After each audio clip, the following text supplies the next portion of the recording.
You've probably heard a ton about carbon dioxide, but today we're going to dive into methane, the second most important greenhouse gas out there. The big debate really boils down to this: are burping cows the main problem, or is it all the leaking natural gas pipelines?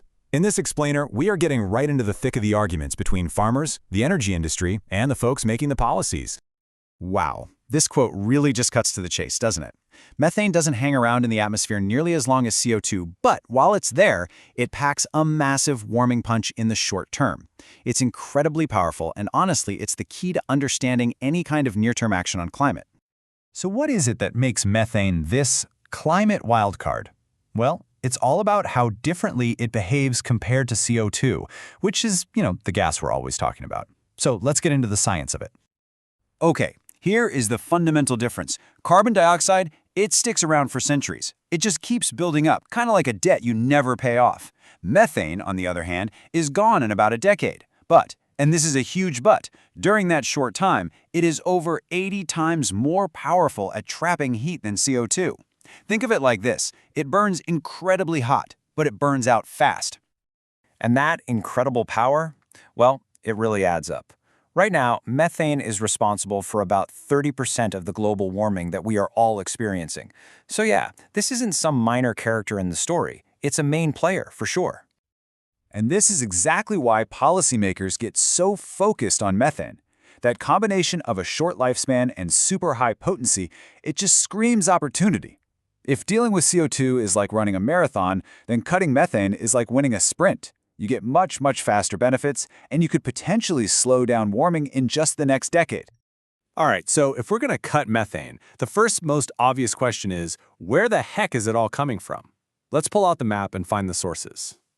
And this is where the finger-pointing really gets going. Is it the burger you had for lunch, or maybe the natural gas that's heating your house? Let's actually look at the data. Turns out, the data shows there's plenty of blame to go around. About 40% comes from agriculture and livestock. But look, fossil fuels are right on its heels at 35%. And then you've got waste, think landfills, chipping in another 20%. So anyone who tells you it's just the cows or it's only leaky pipelines is really oversimplifying things. The reality is a whole lot more complicated. And because that responsibility is so shared, that's where this great debate really kicks off. So let's zoom in on the two biggest sources: cows and pipelines. First up, agriculture. This one gets political fast, but let's just push all that noise aside for a second and look at the actual science behind what people call the cow problem. Okay, so a single dairy cow can release between 90 and 120 kilograms of methane every single year. And fun fact, it's mostly from burps, not the other end. Now, multiply that by more than 1 billion cattle around the world, and yeah, you're looking at a massive source of emissions. But here is where it gets super interesting, and this is a really crucial scientific distinction. The methane from livestock is part of something called the biogenic carbon cycle. Think of it as recycled carbon. Grass pulls CO2 out of the air, a cow eats the grass and burps out methane, and then within a decade that methane breaks down right back into CO2. It's a fast, relatively closed loop. This is completely different from fossil fuel methane, which takes ancient carbon that was locked underground and adds it as new carbon to the atmosphere, where it gets stuck. And that brings us perfectly to our second case file, the fossil fuel industry. Now we're talking about methane that escapes from oil and gas operations, what you could call the pipeline problem. You see, with fossil fuels, it's not like there's just one big leak. It's more like death by 1,000 cuts. Methane is escaping from all over the system, from equipment that's designed to vent gas, from storage tanks, and from literally thousands and thousands of tiny, leaky valves and pipes across this massive infrastructure. And this leads to this wild phenomenon called super-emitters. Using satellites and planes, researchers have found that a tiny fraction of locations, we're talking as little as 5%, can be responsible for over half of all the emissions in an entire oil and gas region. Just one piece of broken equipment can spew out more methane than 1,000 wells that are all working properly. It's pretty mind-blowing. So we've got two huge sources, but here's the thing. They are not created equal when it comes to finding a solution. And this is where economics basically comes in to break the tie. Which problem should we fix first? To figure that out, experts use something called a methane abatement cost curve. Now, I know, it sounds super complicated, but the idea is actually really simple. It just ranks all the different methane solutions from the absolute cheapest to the most expensive.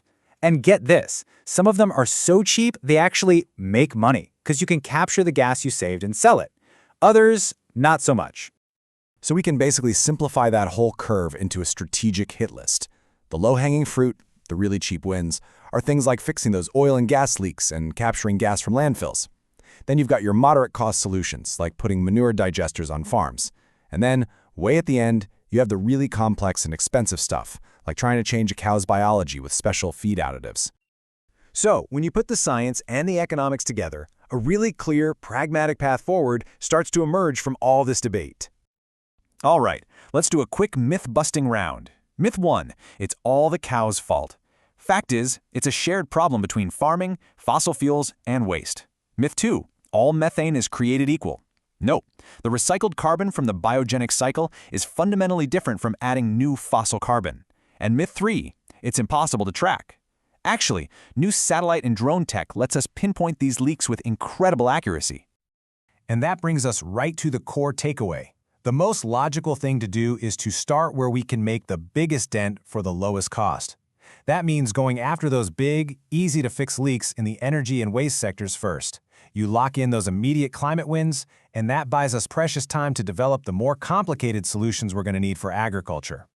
So in the end, the great methane debate isn't really about finding a villain to point the finger at. It's about strategy. The real question is, which sources can we tackle the fastest and the cheapest to bend that warming curve right now? It's just about being smart with our resources.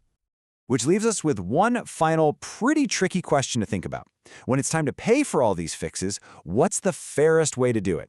Do we make the industries with the cheapest solutions go first, or should every single sector, from farms to oil fields, have to cut their share right from the start? Well, that is the big policy debate happening as we speak.